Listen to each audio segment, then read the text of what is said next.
oftentimes when people think of HIV, they think of white, gay men. Let's just be real. And we've advanced to gay folks, period. But it's not just that. I'm a beautiful, bold Black woman. Yes, you are. That's been living and thriving with HIV for 28 and a half years. December will be 29 years. Okay. But I am undetectable. And what that means is that being that undetectable means untransmittable, means that through sex, I cannot transmit the virus.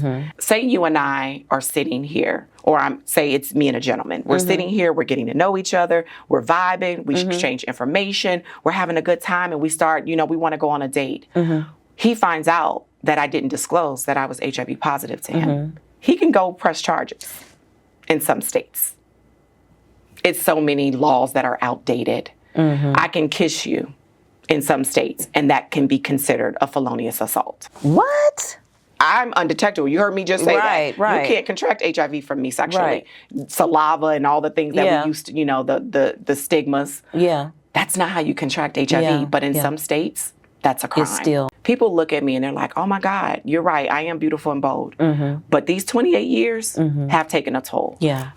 In what they know, science tells me my body is aged almost 20 years. Really? So while I don't mind saying I'm 46, my body is like that of a 60-year-old. Every day a woman You're watching Trish Stanley TV. Hey guys, welcome to this episode of Trish Stanley TV. We're going to be revisiting a topic of living with HIV, which we've talked about before, but we're going to come from a different perspective. Our guest today is Shadawn McCants, and she's going to be here to educate us and motivate us to be up on our health, get our checkups, and the importance of being true to you and caring for you. You guys do not want to miss this episode, so stay tuned. Every day a woman You're watching Trish Stanley TV. It's time to live your dreams. Nothing's gonna stop you now. You're watching Trish Stanley TV. Keep going. Keep going. Every day a woman reigns. You're watching Trish Stanley TV, where the everyday woman reigns. Every day a woman reigns. Hey guys, welcome to Trish Stanley TV. Today I have an amazing guest. I've been studying her first of all for a minute, but even just having a conversation with her, I'm so glad that you're here with us today and we can share your story and your knowledge. You are Shadawn McCants? McCants. I was meant to ask you that off camera because I'm horrible at pronunciations. But Shadawn McCants, and you are an HIV advocate. You're a lot of things, girl. I love your world. You're an actress. You're a motivational speaker. You're a model. You are a 𝐕𝐢ologist. Yes. And you're going to explain to us what that is. But in your own terms, tell us and introduce yourself to us. Okay, so as you know, I am Shadawn McCants. I am professionally known as a licensed professional counselor, but as you just stated, I am a 𝐕𝐢ologist. And what is that? That is an individual who really works with individuals to help them heal. Yeah. A lot of us are walking around with the pain and the disappointment and the hurt of our childhoods and of experiences, and we're literally living that out in our daily lives. And a lot of times it's causing us to have a lot of dysfunction and feelings of being stuck. And I'm just there to help people heal from the inside out. Yes. Very intentional about getting folks to meet their inner child, not just the 4-year-old or the 6-year-old, but the 12-year-old or the 18-year-old or this, just those parts of you, because they're there and they're making decisions. And so I just want you to lead from your full source and self. So yeah, that's what I mean when I say the 𝐕𝐢ologist. I'm also an advocate for all things HIV. Yeah. I'm an ambassador for the CDC, Let's Stop HIV Together campaign. It's so many things that I do, like you said, model, act. But ultimately, like I tell people, I'm just a lover of souls. Yeah. That's my biggest We have that in assignment. common. I love people.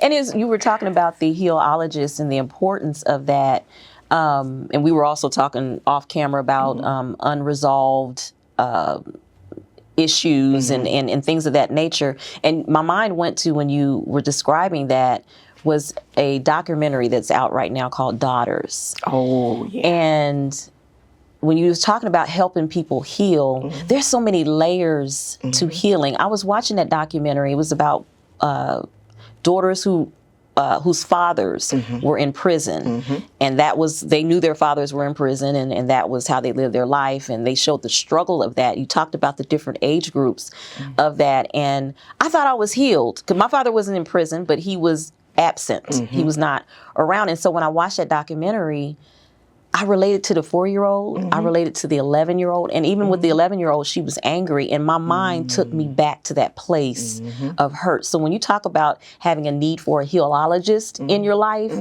I could relate to that because I could have used you during that time in that moment because it took me back. And that's what I do. So I'm very intentional, even as a licensed therapist. I tell people therapy is amazing. And this is the first time I'm going to say this on air. And I say this. Every healer has the capacity to be a therapist, but every therapist isn't a healer. Come on now. And so it depends on where you are in your journey. Therapy is good. And I tell people, if you're looking for, or you're in that space of your life where you're ready to cope, cool, great, start. But I'm the person that's really ready to, like you said, sit with you, hold you, rock you, get you to meet the little persons inside of you that are making decisions. A lot of times, so I'm certified, or let me say that, level trained 1 in what's called internal family systems. Okay. And so that work looks at really getting you to understand all the parts of you. Okay. And so I'm very intentional about you understanding, is this a protector? Is this part here to protect me? And what are you protecting me from? Right. And oftentimes when our parts are protecting us, we are dealing with perfectionism. Yes. We got to get it right. Yes. Anxiety, depression, all those different things. And I know we are going in a whole other area. No, we gonna flow. But that's the work, is understanding, what is this little girl trying to protect me from? Yeah. And she's doing the best that she could because that's what she's had to do. Yeah. And so like you said, my father was incarcerated several different times. The first 12 years wasn't even in my life. And then when I finally met him and then was able to have a relationship with him, he then went off to prison, and that's when it started. Wow. So there was a lot. Yeah. And so I tell people, the 12-year-old that was created when she lost her father, we became the girl who began to look for love in all the wrong places. Yeah. And so it wasn't until, honestly, 2019 that I began to really, really do work with her because she had found her, because of this part that was so protective of trying to keep me from feeling that pain again. I showed up in relationships with different men in a way that I realized that I was looking for Leon's love in every man that I encountered.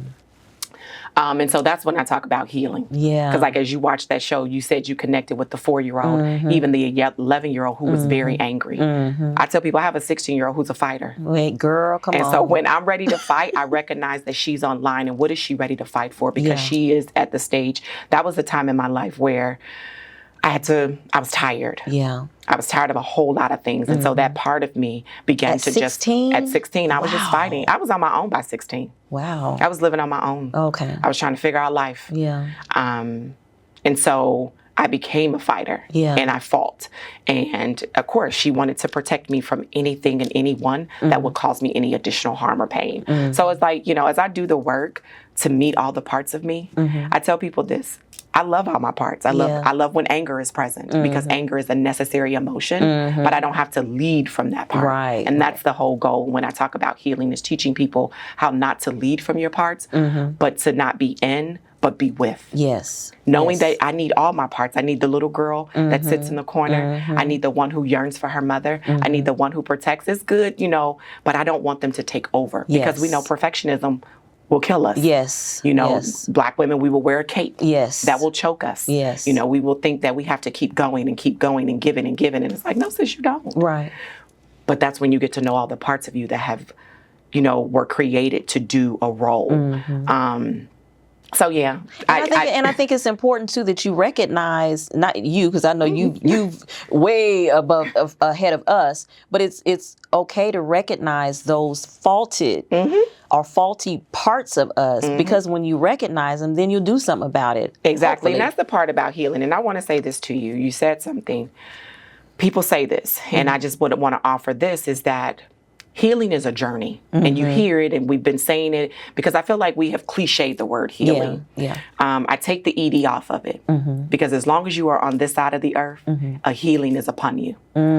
So when you think about, oh, I'm healed, I'm good, that's exactly what you think. Yeah. And the reality is when you take the ED off, you remember that there's levels to this. Yes. And so you're always in I love this term, a heal girl era. And so it's like different seasons require different things. Yes. And so I'm no better than you. I've been doing it probably a little longer with the intentionality of wanting to be the best version of myself. Right. But knowing that there is no perfect version and that healing is going to continue. And I don't look at a destination like, oh, as soon as I get here, then. Right. I'm intentional about recognizing that today I get to wake up. And what do I want to focus on today? Yeah. How am I going to show up for myself? And I'm intentional to ask my parts, what do we need today? How do we need to show up? And of course, I start that, with my meditations and just being mindful. Yeah. So no, you are on your journey. Yes. You are right where you need to Yes. be. I tell people the first step is just becoming aware. Yeah. When you find, when you're in that place like something isn't right, or you are tired and stuck and just sick and tired of being sick and tired. Right. We get there. Right. Or you found that, okay, I'm in another relationship. Wow, how did I get here? He just like, or she just like, or they are just like. And I'm like, yeah. So that's the first step, is the awareness. And then being able to just acknowledge, how did I get here? And that's when you get to, I'm the person to help you get to know all the parts of you. Yes. And we get to nurture, reparent that little girl. Reparent. Yes. Yes. Because this is what I also know. Our parents didn't get it right. No. Mine didn't. None of them did. I tell people, don't come for Leon and Mary. I know that's right, girl. don't get That's me. You don't. You don't get to come for my parents. Yes. I love them, and they did the best that they could. Yeah. All they knew how. Exactly. Nobody gave none of y'all book Right. on how to raise children. Right. And I just love that I have that level of compassion with all my parts to be able to reparent them and give them joy and re-experience joy. Right. Because for some of us, we didn't get to do that either. Yeah. And so you get to, now that you are in this space of your healing, what do you need? And what does that look like? And even if you don't know, then create that. Right. So Right. that's what that journey or part of my life is and I about. wanted to spend time there on that because I guess I'm in a journey of really, really, really desiring healing in my life, and even for my daughter and all, because I by no means did perfect, but I did all I knew how, Yes. and so. And I will even say this even to the parents, being open to receive feedback and receive your children's experience can be it's healing for them, but it's also healing for you. Yes. And it's not a dig at you. Right. Because you just said it, Trish, you did the best All I that knew you how. could. And the difference is now hopefully she's doing her part. And as she does her part, it will allow you to heal. And it'll allow you guys to heal together. Yes. I applaud all my parents. Yeah. There is the mother wound, there is the father wound. And I think once we get to understand what those, how they impacted us, right? Right. What maladaptive behaviors, and when I say maladaptive, that means, like I said, whether it's perfectionism, anxiety, depression, for some of us an eating disorder or another form of addiction, what has it caused? Yes. But hopefully you give yourself enough grace and compassion Yes. to heal in the midst. Yes. So yeah, I'm going to give you grace. And I receive it. I am giving you that. And I want you to continue to give yourself that because you don't believe that, because you could have never done it perfect. Right, right. You could have never done it perfect, but you did the best that you could. And like you said, having those conversations with her and being open to receive. It may not always feel good. It don't feel good, but it's necessary. But it's necessary, which is what I say about healing. Healing is necessary. It's essential. Yeah. So I love it. And I love your whole spirit and aura around that because it's very authentic and it reads authentic. And so I love that you operate in that space because I can tell that's a strong space for you. it is. Because for so long, I walked around vibrating very low because I didn't understand. And I can be honest, because of the hurt and the pain that I experienced from my parents. Yeah. So I walked around yeah, it just wasn't me. Yeah. My vibration was really low. And I allowed, and because of that, a lot of things happened. Yeah. That's what I'll say. Because I do speak from compassion for my parts. I don't want to say allow, like, oh, it's a bad thing, but things happened. Right. And so I'm very intentional about just showing up from that space. Yeah. Because as we're here to talk about, my other journey, for a long time I identified as my diagnosis. Yes. But once I began to heal, truly heal, and do the work from the inside out, I recognized that I was one beautiful, bold, amazing spirit. Yes. With so much light and so much love. And the narratives of being unworthy, I recognized that I was very worthy, that I'm very lovable. So yeah, it's very sincere. It's very real for me. Yeah. And I just want that for all of my women and my sisters, for the collective. Right. And when I say collective, I mean the entire world. Yeah. Because I feel like as we individually do our work to heal, we heal the collective. And that's why I say when you heal the woman, you heal generations. You do. Yes. And so we're going to always say us women, us sisters, my sisters, because it's the reality of things. Yes. If I can speak and we can come together and we can heal together, Yes. we're healing generations. Yes, we are. So yeah, it is us. Exactly. Keep it with us. Exactly. And I tell people. It spills off to everybody else Yes. once we are healed. And I Yes. agree. We're the mothers. We're the nurturers. Yes. Yes. So I love, and I know we spent time there, but I felt the need to spend time there. It's going to be someone who views this, that this is going to be an awesome message for them. But thank you for sharing that part. You are the founder of To Know Is To Live. I love that saying. I might snatch that from you from time to time, put it in a hashtag. Go ahead. Exactly. Go right ahead. But break down the how you came up with that title and you're the founder of it. So what is that organization? What is that entity? So To Know Is To Live came out of my own journey. And for those, this is, I'm going to go ahead. I'm a beautiful, bold Black woman. Yes, you are. That's been living and thriving with HIV for 28 and a half years. December will be 29 years. Okay. And so for the first 24 years, I lived under the shadows of shame, fear, and guilt. Yeah. And so I wanted to do something, but I didn't know how to do it. And so I created the hashtag. It actually was it is a hashtag. Okay, So good. I created the hashtag, and I would use it behind anything that I would do on social media. And I would put hashtag To Know Is To Live. And people would begin to ask me, like, Shadawn, what does that mean? And I'm just like, so it would open a door and a conversation for me to have with people about HIV or sexual health or just health in general. Because what it means just what it says. When you know better, you do better. Yeah. And so to know your status is to live your whole best life. And so a lot of people are walking around not knowing their status. Yes. And so because of that, they're not able to live whole and be able to choose what's best for them. Right. And so I just created the hashtag To Know Is To Live. And so in 2019, I created a nonprofit called To Know Is To Live. Okay. And it's a nonprofit that's focused on really educating and advocating for Black women, emboldening them to say, hey, sis, I need you to know so that you can live your whole best life. Yes. And the reality is that it was rooted in, of course, my diagnosis of HIV, but that's for anything. When we talk about Black women, do you know, when is the last time you got your boobs checked? Come on now. When is the last time you got your boobs checked? Yes. When did you go do your mammogram? Yes. Have you actually been doing your annual checks? Have you gotten your pap smear? There are so many things that are impacting us as women. Yes. I tell people we go in hopefully for our 1-year annual, but when is the last time you had your mental health checked? Yeah.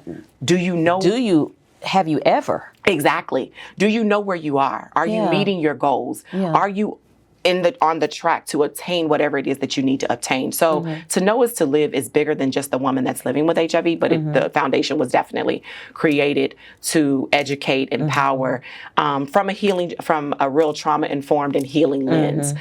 Because that's the other thing that I know is a lot of times, sis, we're not showing up because we're looking for love. Yeah. We have issues with rejection and abandonment. Yes. And so we continue to show up in these relationships afraid to ask questions, afraid to advocate for ourselves and put yourself first. And so that's why I focus too from a healing perspective, Yes. so that I can heal and help you to heal all parts of you, Yes. so that you can show up fully and whole, Yes. and bold, Yes. to do what you need to do. Right. So, Because what you attract is what you put out. What I guess your aura is what you will attract. And if Yes. you're broken, you're going to attract brokenness, you know? And so even just outside of the health thing, any health issues, just healing yourself and finding healing within yourself, you will draw those relationships that you desire, you Yes. know, from the personalities that is more in tune with what you are looking for. You had mentioned something about going and being tested and early detection, and anything is better, is best, early detection. But I realized that there used to be a time when you would have to get blood work done before you got married. that was in the Midwest. Okay, so was that just a Midwestern thing? I think that was, so again, don't quote us, but I think that was just the Midwest thing. Okay, because I'm like, they don't do that anymore. No, they do not. And I literally just had that conversation with someone the other day. I was like, no, you used to have to get tested before marriage. No, now you don't. And I don't even know if it's still in our states. Because in Ohio, I knew it was a thing. I know, and I don't know if it was here in Georgia, but I know it definitely was. It was Indiana. And so you used to have to do that. And the other thing that I noticed that's different, I have to request. When I go for my annual test, I mean my annual checkup, I have to request an AIDS test, an HIV test. Yes. That's not something, that should be something that everybody is given on your annual. So can we talk about, this is where I do talk about systemic issues. Okay. Because it Please, plays come on, bring it in. Yes. Because it plays a part. Yes. Black women, black bodies, they're not respected. And I know people, you know, like, but they're not. We have been used and abused. Our bodies are not honored. You know, we are dealing with, you know, maternal health. Yes. Mortality. Yes. And it's like, but why? Yeah. Because again, you're a black woman. Yeah. You strong. Yeah. You ain't got no issues. Oh, and let me just be honest too, we're in the Bible Belt. That's another issue. Oh, yeah. You know, when we can talk about don't bring a baby home, but we can't talk about all the other things that are happening. Right. And so because of that, we're not having the conversations. That's a whole nother story. But when we talk about the medical field, they just don't honor black bodies. They don't. And you have to literally be your own advocate. You do. And that's why I advocate so much for black women. Yeah. Because you go in that doctor's office, and like you say, because I hear this from women all the time. Oh, I got my full checkup. I got my full panel is actually what they like to say. And I say, well, you know, what did the full panel include? And they'll tell me it included everything. But what is everything? Because your full panel exam does not include HIV, herpes, or syphilis. It doesn't include it. And so you're sitting out here like, well, wait a minute. I thought it included everything. Well, it doesn't, sis. No, and it's just what you said. If you don't ask for it and sign for it, you are not receiving that test. And so, you know, there in some states, some states are fast-tracked states and cities where there are some states where, because we know that a lot of medical prevention and care happens in the ER, some fast-track cities have signed in where automatically you are opted in for an HIV test. Unless you opt out. So that is something. I love that. Yeah, so because we know that a lot of people, because we are in a lot of states that don't have Medicaid or healthcare expansion, so we know that people are using the ERs. So so the fast track cities that have signed on, yes, if you are getting treatment in the ER, you are opted in automatically unless you opt out. So that means you have to say you have to know to opt out. Right, and exactly. It's kind of a little trickery. I like that. I love it. And so, you know, you have to go in and say, well, you know what, I don't want that test. Yeah. Then of course I would hope that a provider would then have that conversation. Well, why don't you want to know? Right. But yeah, a lot of women don't know. They're not getting tested regularly. I tell people, and this is another thing, because I'm also a community captain for, it's called Risk to Reasons. It's a pharmaceutical company, 𝐕𝐈. And I love it because this is a program that's intentional for Black women, for us to really start talking about reframing risk to reason. I want to ask you real quick. When you think of the word risk, what do you think of? Something that, first thing that comes up, fear. Yep. It's the first thing. It's going to be something that I'm probably going to be afraid of. Exactly. Exactly. And so, like, for a lot of people, when you talk about HIV, all we hear is risk. Yes. And most women are like, I'm not at risk. Right, right. I'm not promiscuous. Yes. I have a husband or a boyfriend. I'm educated. Girl, I'm making 6 figures. I'm good. Are you? Right. Because they don't see themselves as a risk. Yes. I'm not a risk factor. Like, even now, people be like, I'm not, she's risky. Am I? Or, sis, what's your reason for getting tested? What is your reason for understanding HIV and what you need to do for your body? Right, right. What's your reason? Is it your children? Is it because you want to live a long life? Because you have a legacy to leave?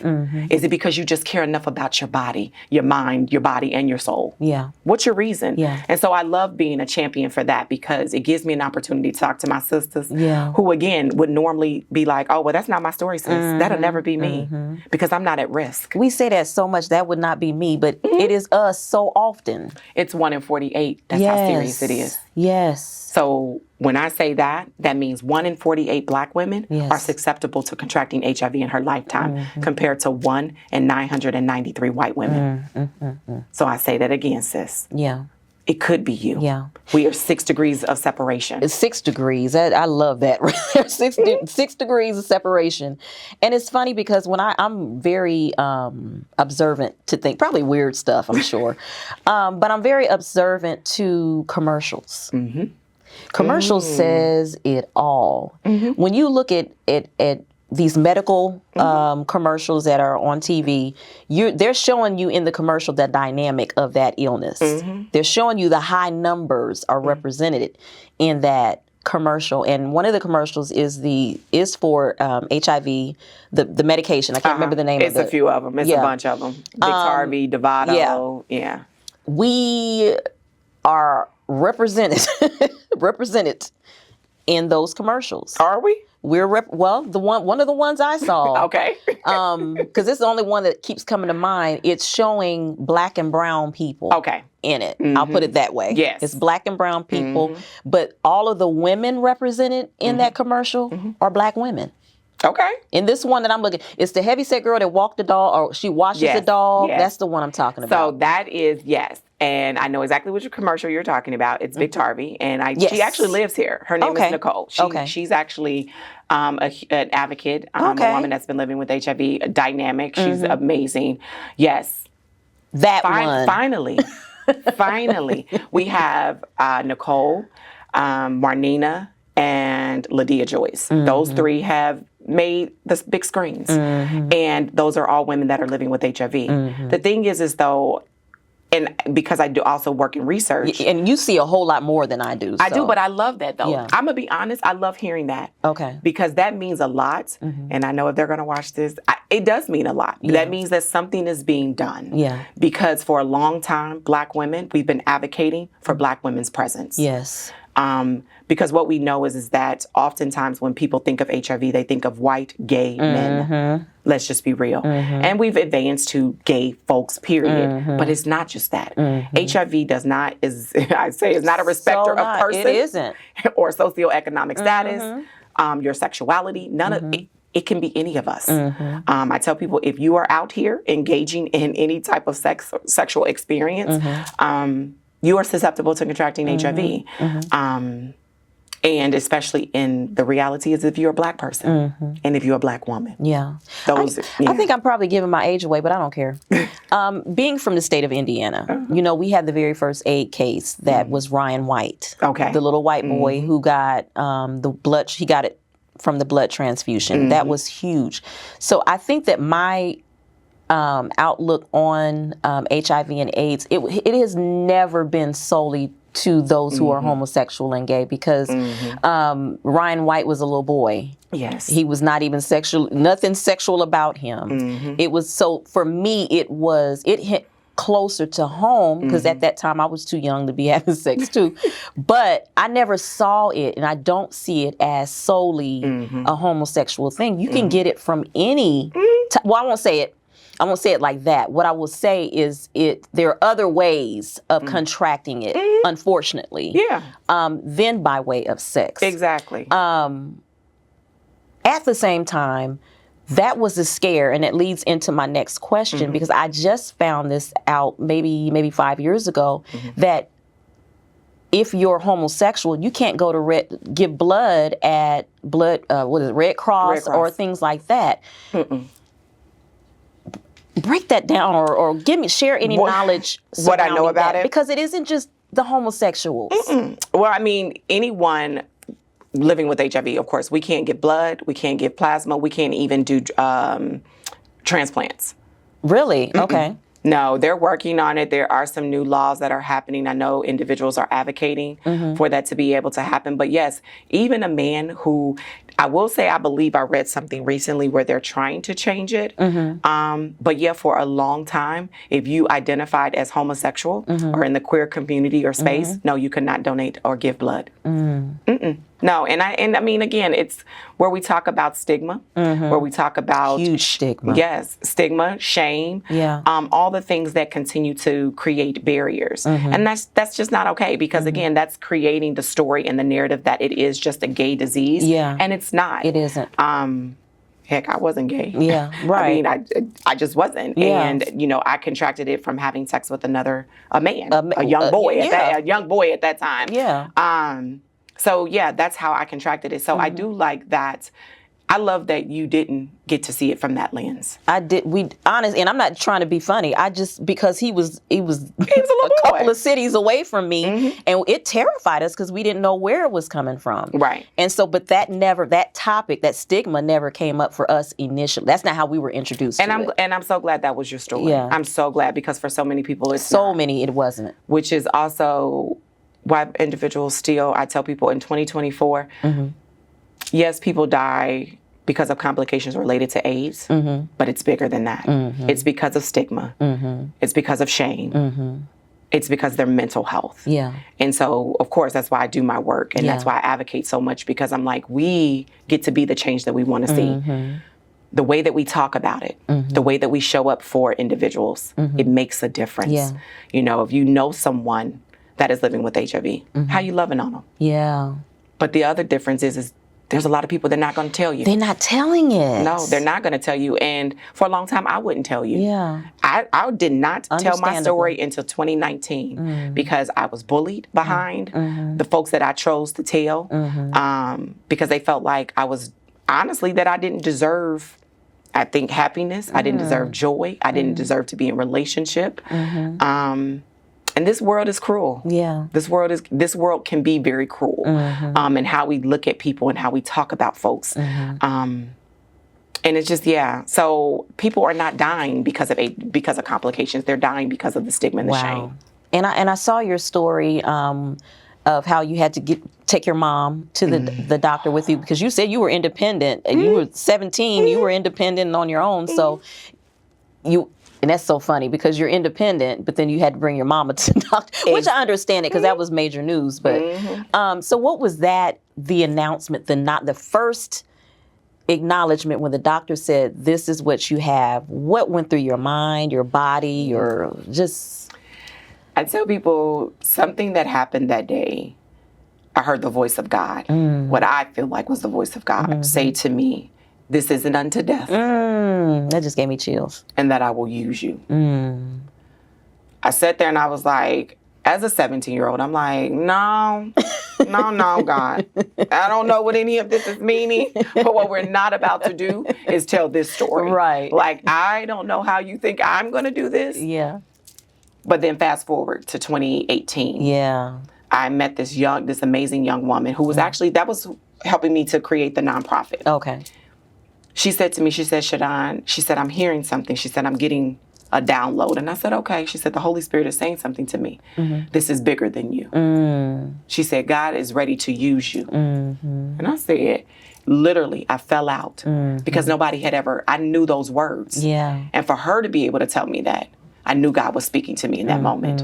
And I was like, okay, what do you want me to do, Lord? Right. God said again, very clear. It's your season and it's your time. You can't run no more. No more. And I'm like, I tell people this, and it's on my YouTube, you know, my story. I say, okay, God, now I'll look good in orange or black and white. Because at that point, you know, I had lived a secret life. Yeah. And so I had, you know, my relationships and different things. And there was people who didn't know. And I was afraid. But God said to me in that moment, he said, you don't get no more chances. Somebody is waiting on you. Yeah. And I said, okay, Lord. I said, I trust you. And God said, that's all I need you to do, because everything that you're worried about, you don't need to be worried about. Right. I just need you to tell your story. Yeah. And so, I mean, it was in 2018. And by 2019, I decided, I said, okay, Lord, I need your help. Yeah. Because I don't know what this is going to look like. I thought about that 17-year-old who sat in that doctor's office. And I took her with me. Yeah.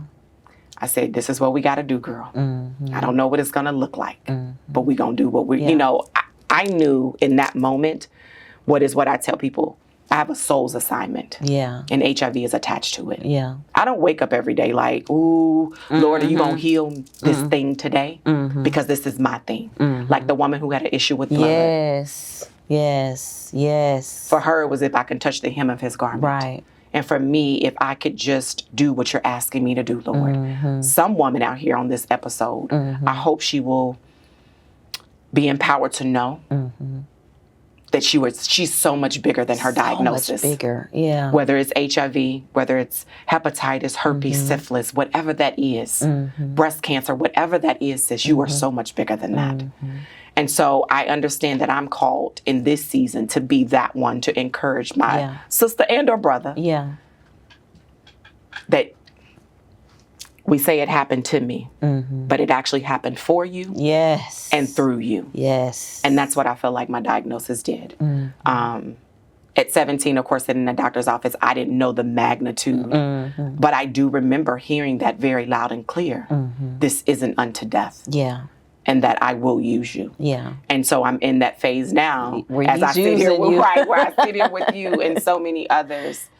Full circle. And then just the fact that you hear that, and I know, you know, well, I probably heard this on your testimony, but you look at the 17-year-old and the fear that took place, and, you know, how long am I going to live, and, you know, and all this kind of stuff. And all of these years later, you still hear strong, you know what I mean? It was the promise of what he said to you was so true. It was. And I will say that.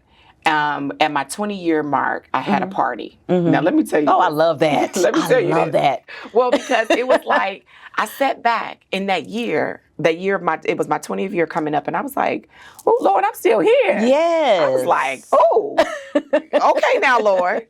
And I was in Houston, and I had a party. I was a very private event. It was friends who knew and friends who didn't. Okay. But friends that were a part of my life, and I needed them to know my story. Okay. I just wanted to celebrate, and I wanted to celebrate with the folks that I loved. And so I had this party, and I sat in, and I watched the video recently, and I said, you know, once everybody knew we were partying, we had a good time. And I said, now, y'all, I'm just being honest now. Y'all know this is a private event. I am not going to be on anybody's billboard or anybody's TV. Yeah, right.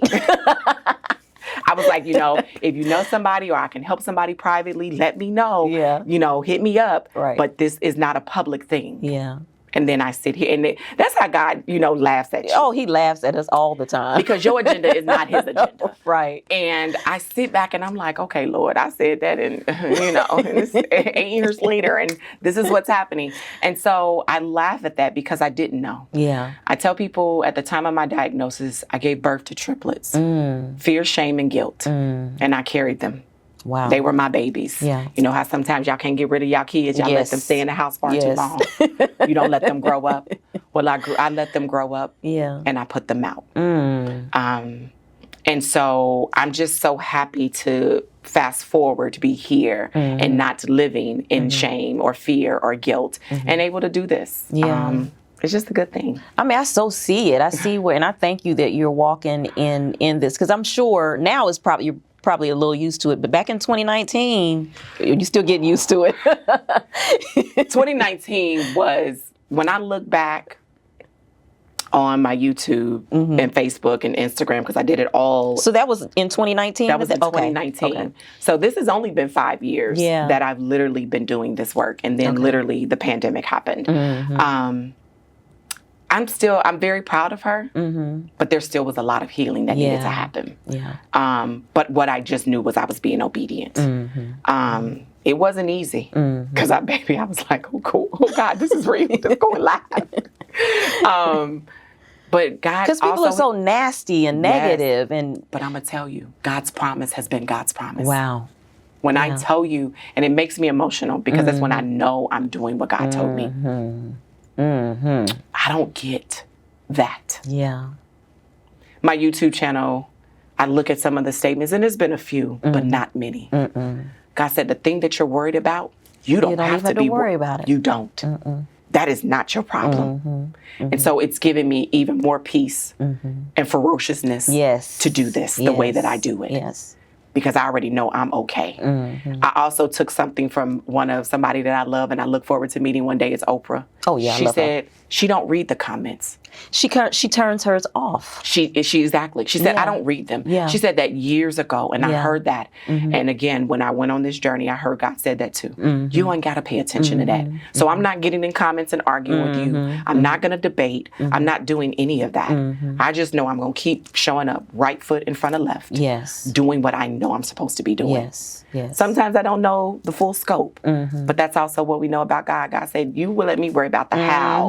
Let me worry about do. You just do." So Right. that's just I love it. Look, I'm be hanging up under you all the time. Come on. It's just the I feel empowered. I feel excited, just about life, period. And I know, and like I told you, you feel the aura. Y'all in the room with her, y'all gonna be in the room with her, you'll feel it. You'll receive it. But I love that you're sharing your journey, and I love that we are somewhat on the cusp of you, because God only knows where he's about to take you in this particular area. One of the areas that I do want to tap on before we let you go, and I also want you to speak into our viewers as well before we go off, but actually it's two things. We already talked about the importance of testing. You mentioned that now in pregnancy, it's law that mothers, because that's usually around when women find out, is one of the many areas that they find out is during pregnancy. And so now it's a law that you have to have those tests every trimester. Didn't know that. Yes. And, but I want to talk about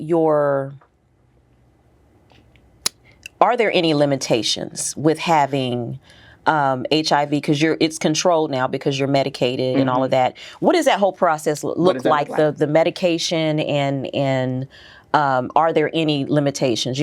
With certain illnesses, there are limitations that are attached to it. Do you experience that even on medication? So let me say this. So for those viewers that don't know, when you say that, so I've been living with HIV now 28 and a half, almost 29 years at this point. So I've been on treatment. Actually, I started treatment in 1996, so the year after, within literally a month. Okay. So then there was you just need to take your medication. Okay. I did have an amazing provider at the time.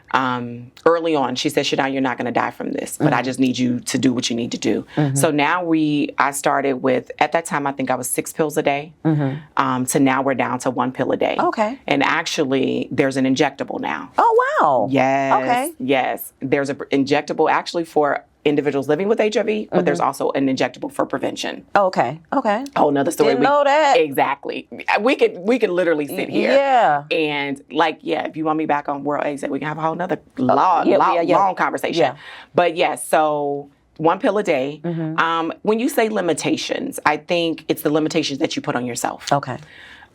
Because I get to choose how to live, and I choose to take my 1 pill a day so that I can live my entire best life.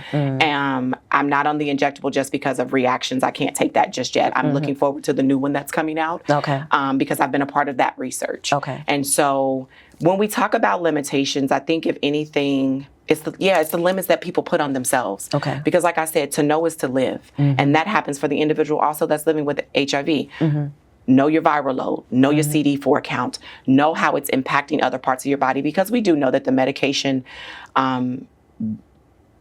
it's harsh. Sometimes I tell people it's like, for people who take a cancer pill once a day, sometimes I feel like that's what it could be, because I don't want to give this picture either that these 28 and a half years have been Just easy. just easy. Remember, because I told you, well, we talked about it before, it's the mental health of it. That's the biggest challenge for me. Yeah. Because sometimes I get tired. I'm like, okay, Lord, I've been at this for how long? Yeah. Yeah. But then I'm again renewed in my faith. Yeah. Instantaneously that this is bigger than me and I got you.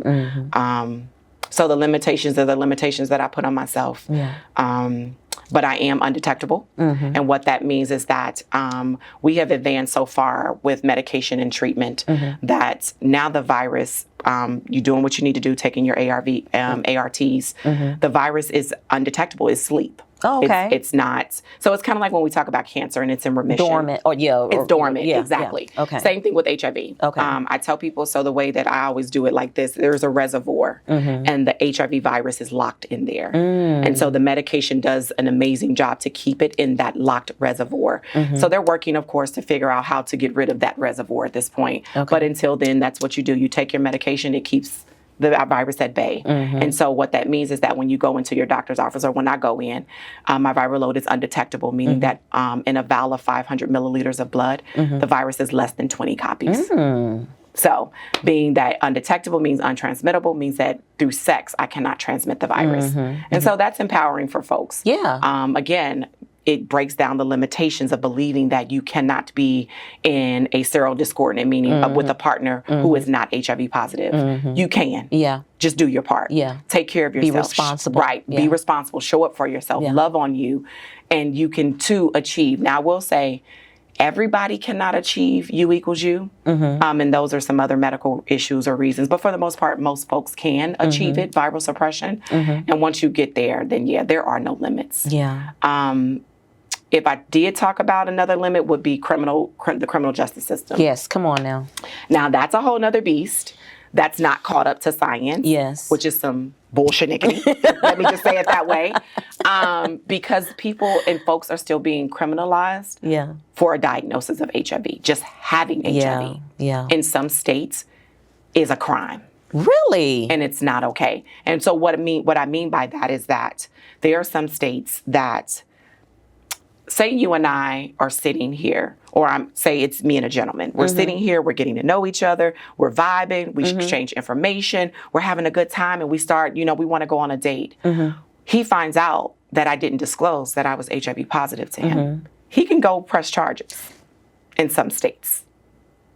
It's so many laws that are outdated. I can kiss you in some states, and that can be considered a felonious assault. Wow. I'm undetectable. You heard me just say that. Right. You can't contract HIV from me sexually. Saliva and all the things that we used to, the stigmas. Yeah. That's not how you contract HIV. Yeah, But in some states, that's a crime. It's still, that is crazy to me. It's so many things. It's so many, individuals who, their profession is sex. It's so many laws for them. I mean, it's just a lot. And it's unfortunate that my body is considered a crime. No, it's not. Wow. Catch up to science. Catch up to what's going on. There are some people who choose not to disclose their HIV status in dating. I don't get into that. I just make the choice that's best for you, but also give other people a choice to choose. And so again, why I talk to people about making sure that you're having conversations in your relationships. Right. Those that you choose to be intimate with, that's your choice. But have a conversation, just so you guys are both on the same page. So yeah, those are some of the limitations that could be there. But those are the biggest ones, the ones that people put on themselves. Yeah, I love that it's whatever you put on yourself, because that's that. And I was thinking of maybe headaches or what I mean, your side effects. Yeah, side effects. That come with it. Some medications make you kind of drained and that type of thing. And I wanted to give that perspective because I want to give a real perspective, because we want to encourage people to be on the meds. And even though this might be a minor thing, being on the meds, but look at the big picture. So with that, yes. Now that, I'm glad you brought that back up, because I wanted to circle back to that. Because that's the other thing, when I said it earlier, I did need to circle back to that. People look at me and they're like, oh my God, you're right. I am beautiful and bold. But these 28 years have taken a toll. Yeah. In what they know, science tells me my body is aged almost 20 years. Really? So while I don't mind saying I'm 46, my body is like that of a 60-year-old. Wow. So yes, But again, I will say the medicines are a lot better. Yeah. So the toxicity is not what it was when I started. There were medications that were very toxic that we know now have issues with heart and bones. So like bones are the biggest thing. Okay. So some days I tell people, I hurt. My entire body hurts. And so I'm very real about that. So again, why I tell women, don't come on this side. I don't even want you to step over here. I don't even want you to have to consider taking a pill to manage this disease. So yeah, those things are real. Some of the medications, most of them, when you start them, you will get nauseous. Okay. You will get headaches. Some of them do cause weight gain. Okay.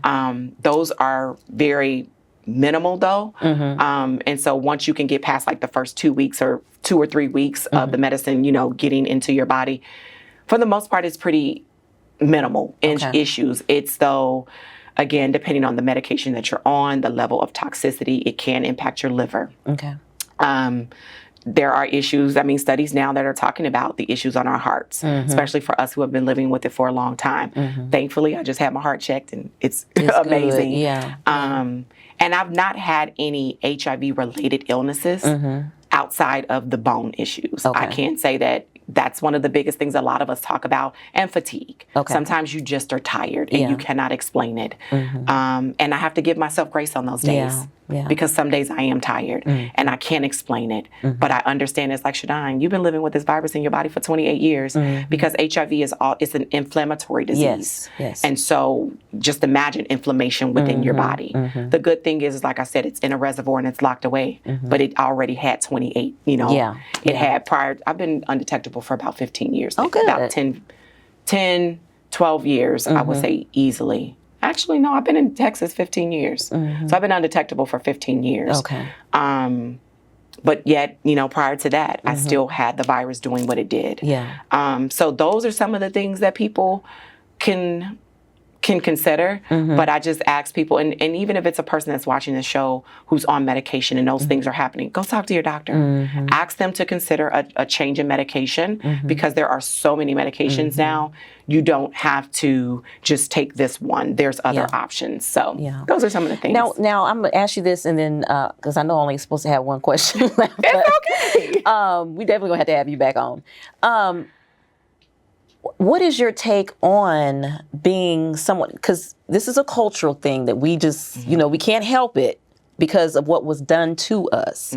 But what is your take on being someone who serves as, I don't know the best word to describe it, but I don't want to say a guinea pig, but you know, being a part of the tests, being a part of the testing of the medications to help bring about.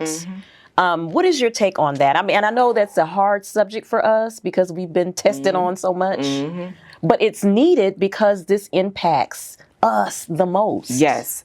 So you're right. It is a tough situation. But again, it's a part of my assignment and I'm okay with it. I had to be in this space. I'm cool with it, but does it make it? Oh, so I tell people I'm a giant. So I'm a part of a documentary called And We Rest on Giants. Okay. There were giants that came before me, and I'm a giant for the ones that are coming behind me. So I know people are like, why is she really this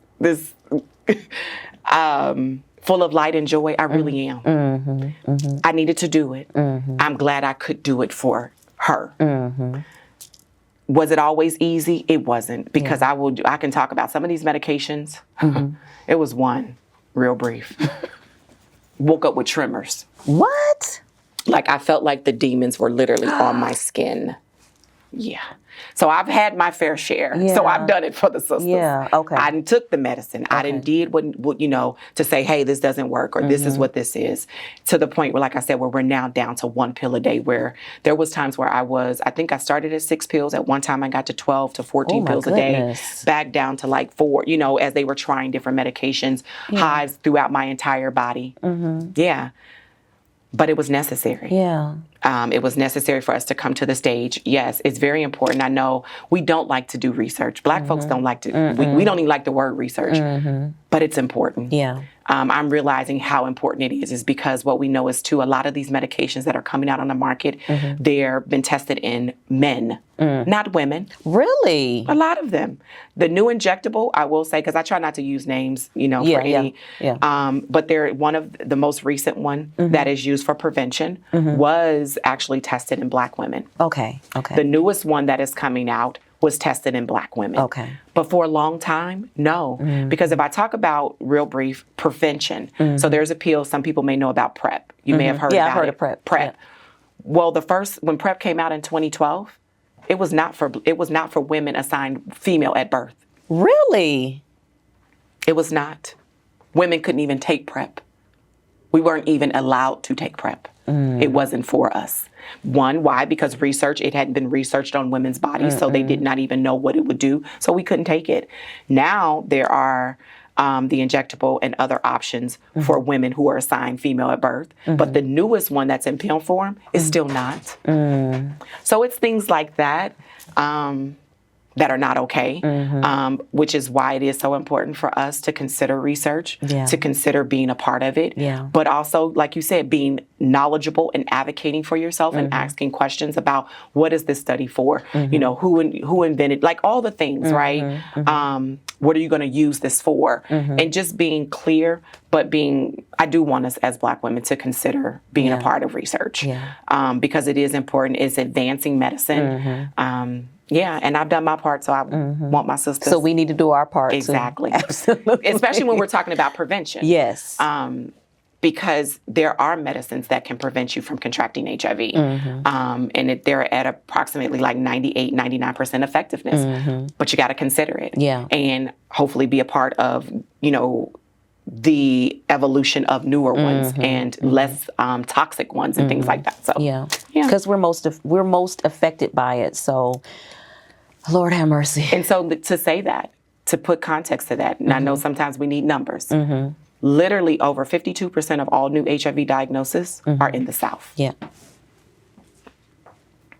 Are in the South. And of that in the South, 9 states, 48 counties.